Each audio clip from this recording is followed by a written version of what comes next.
player gets with a trainer to work on their game in a skills workout, typically what we picture or what they do is block practice, which is a player making the same move at the same spot into the same shot for 5, 10 reps, whatever it is. There is a time and a place for it, which we'll talk about. But when we talk about the work that we put in, the hours we put in, the 2, 3 workouts a day, all the sweat, when we talk about that translating into a game, by far the more effective way to go about it is variable practice. Variable practice is every rep is a little bit different. So you're switching up the footwork, you're switching up the move, switching up the finish. Every rep is a little bit different. The first reason why that translates to a game better is it's more game-like. So when we think about block practice, if we're going in and a player wants to work on their shooting, okay, so typically what we think about doing is, okay, let me get up 1,000 shots. Let me get 1,000 makes in. I'm gonna make, I can't do the math on top of my head, but 1,000 divided by 5, whatever that is at all 5 spots. Just, okay, 200. So we're making 200 catch and shoot threes at all 5 spots. On the surface, it sounds good and it looks good because that's what you would be doing in the game. But when you really break it down, that's not very game-like.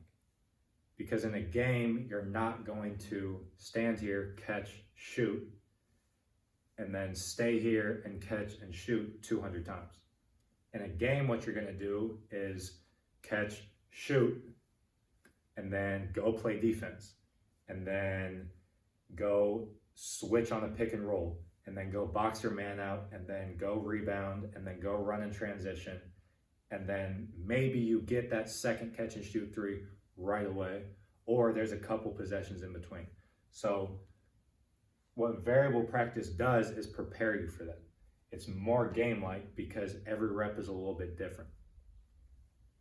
The second reason is it teaches players to adapt. If we are talking about, let's say finishing is a good example for this. So I attack downhill, I have a defender, like a help defender sliding over, and then maybe my primary defender's on my hip. There is 51 different options I can choose, different finishes I can choose to do. Skill is not being able to do a move. Skill is being able to decide when to do that move. When's the appropriate time to do that move?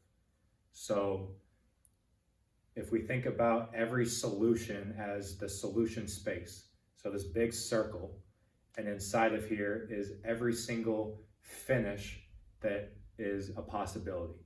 So a 1-foot finish off my left, 1-foot finish off my right, 2-foot finish left, right, 2-foot finish right, left, a Euro step, a D-Wade, over the top 1-2, offhand layup, spin move, pro hop, 51 options, and probably more.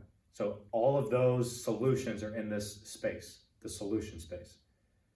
The more comfortable we are, the more aware we are of every single solution in that space, the more information we have. The more information we have, the better prepared we are to adapt on the fly. So when people talk about block practice or like why it's useful, muscle memory is a word that comes up a lot. The advocates for muscle memory talk about how the idea is you rep a move out 1,000 times, you do it so much that it's just second nature, you do it without thinking about it, your muscles take over. My question is that what we should be striving for? Because in a game, I would think the last thing we would want to do is just go on autopilot and I catch in the corner and I'm on autopilot to shoot it because that's what I did 1,000 times in my workout over the weekend. The game of basketball is filled with decisions that we have to make on the fly or adapt to.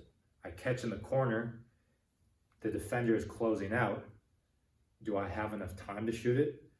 Or is the better decision to shot fake and dribble by them? Or should I not even do that? Should I pass it? Is there someone open? What's the help defense doing? So you're constantly having to be on your toes. I would think the last thing we want to do is be on autopilot. Before I started talking about that, I think I was going to make another point, but I forget. But I think I covered that pretty well. It teaches you to adapt. It gets you familiar with all the different solutions. So therefore, you're more inclined or better prepared to make a more informed decision in a game on the fly. That being said, there are reasons and a time and a place for block practice. So number one is in season. I'm going to get a drink because my mouth is very dry, but then we're going to talk about block practice and why it's important in season.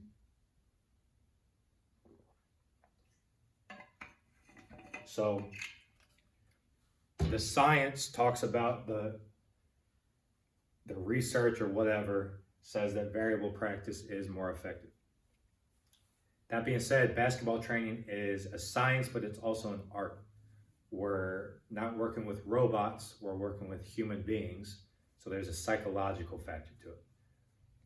In season, we are not necessarily looking to improve skills, more so maintain, depending on what your role is. But for the most part, you're kind of looking to maintain. So if you're putting some extra work in to get ready for the game tomorrow, or you just want to have a good practice the next day, whatever it is, let's get some spot shots. Shoot on the gun, shoot the same shot every time. See the ball go through the net, develop some psychological momentum, get a rhythm, get the confidence going, 100%.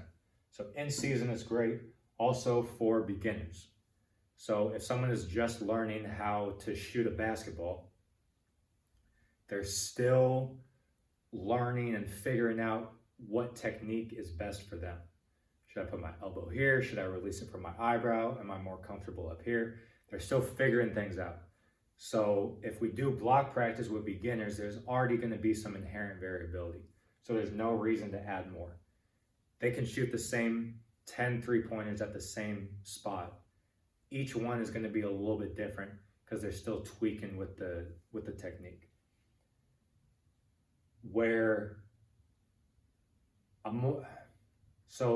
It's typical for workouts, trainers, players, whatever it is, it's typical to stick with block practice for too long because there's this idea in training that it's like a video game. You have to complete level 1 before you go to level 2. You have to master the technique of level 2 before you can go to level 3. You have to perfect the technique before you can go live, before you can do contested shooting. And so we end up, it's very typical, we stick with block practice for too long when we're trying to perfect a technique. When what happens is we miss the optimal zone of improvement by doing that. The optimal zone of improvement is something I talked about in my last video, talked about implicit learning versus explicit learning, why implicit learning translates to a game better.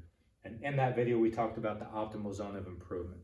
So if something is too difficult, the player checks out, they know they don't stand a chance, and they're not going to learn as effectively. Same thing if something is too easy. There's no challenge, they know they can do it every time, so they mentally just check out, they're not present, and it doesn't translate to a game. So if we're working on the technique of a between the legs dribble 1,500 times, at a certain point, the player is going to understand it. The challenge, it's doing the move on air over and over and over at a certain point will not be challenging enough. Will not be challenging enough to hit the optimal zone of improvement. It becomes too easy. So a lot of times we stick with block practice for too long in hopes of perfecting the technique, which is more or less a myth to a certain extent. Talked about that in the last video. To go along with that, it's not it's not a right or wrong thing. It's an art and a science. A lot of it's what's most comfortable. It's like lots of gray area in training. We're working with human beings, not robots. But so to go along with that, like this is all a spectrum. It's not variable or block practice. There's a time and a place for both, but also within workouts, we can turn the dial up and down. So over here is variability. The most variable we can get is live. In a game or in workouts 3-on-3, anything with live defense, every rep is going to be different. On the other end is block practice, same shot, same spot, same move at the same spot, shooting the same shot. One step closer to variable practice is bad passes. So if we're making 10 catch and shoots and we want to add a little bit of difficulty, hit the optimal zone of improvement, throw some bad passes. It's pretty common for a game. Not every pass you receive is going to be right in the pocket. Some are up here, some are down here to the side. So mixing in bad passes is an easy way to just resemble the game better, translate to the game better. This is not everything. There's 506 other ones that I could talk for hours about, but these are just some of them. A step closer to variable, or the most variable, is all reps are different. So if a player is on the wing and they're doing a move or they're just freestyling, and then whenever I say go, they're attacking the hoop, they have to make 5 layups, but each finish has to be different. By doing that, they are exploring the solution space, seeing what options they have, connecting different physiological dots, makes them better prepared to adapt to the game because they're more aware of everything that's in that solution space. And then we already talked about live drills, so the last one is shot cycles. This is one I've been doing a lot recently, is pick 3 shots depending on what the player is, what the goals are. On the wing, in and out, cross, attack downhill, reverse layup. That's shot number 1. Make or miss, you go space out to the corner, catch and shoot. Shot number 3, you lift up, catch any mid-range pull-up off the dribble that you want. And then you're right back into the in and out cross, reverse layup. So you're cycling through those 3 different shots until you make 10, 12, whatever it is. By doing that, every rep is a little bit different. You're cycling through the same 3, so that's why it's not over here on the spectrum, it's here. But it's another way to turn the dial up, make them prepared for a game. Because like I said, like catch and shoot 3, bang, then you have to go down, play defense, and then switch on a pick and roll and do some other stuff and then come back here. So it mimics a game a lot more. You shoot a shot and then you go do something else and then go do something else and then shoot the shot again. Just resembles a game more. And then, like I said, the most variable we can get is live drills. So like I said, training is a science, but it's also an art. These aren't robots, they're human beings. There's a time and a place for block practice, but ultimately when we talk about the work we put in translating to a game, variable practice is the way to go.